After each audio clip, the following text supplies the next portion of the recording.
it's quite taxing to get big businesses to shift, and not all big businesses will be able to shift and spend the amount of money, that is needed to shift to paying within 30 days, for instance. And people tend to get a bit concerned about, something like joining the prompt payment code, because they're thinking, well, if I do that and then I breach the code, am I going to get called out and named and shamed? And that's the last thing that they want. So it's easier just not to bother.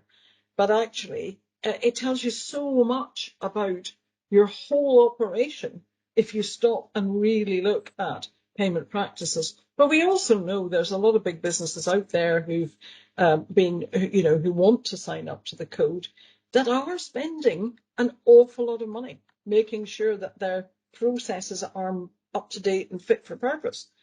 And not all businesses are going to be able to do that. And not all businesses are going to get board approval to spend the money in that way. The other question, though, is, are the big businesses so tied up with the processes that they've got that actually they're not necessarily changing their technology to use the most up-to-date technology? That's just a question for me.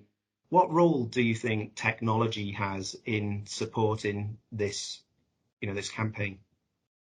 It does look as if e-commerce and cloud accounting software, all of that digitization has made a lot of a difference over the last 15 years. I think we're looking at average payment terms of about 82 days down to 36 days over the last 15 or so years.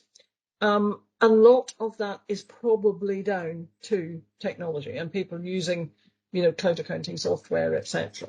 And we were talking about open banking and cloud accounting this morning at the Open Banking Implementation Entity event this morning, and just looking at the difference that using cloud accounting software is making. There are a lot of benefits in productivity increase. I mean, I laughed when I said, we have a productivity problem and this is probably part of it. But, there are benefits in productivity increase and in reduced costs. And so this is really important.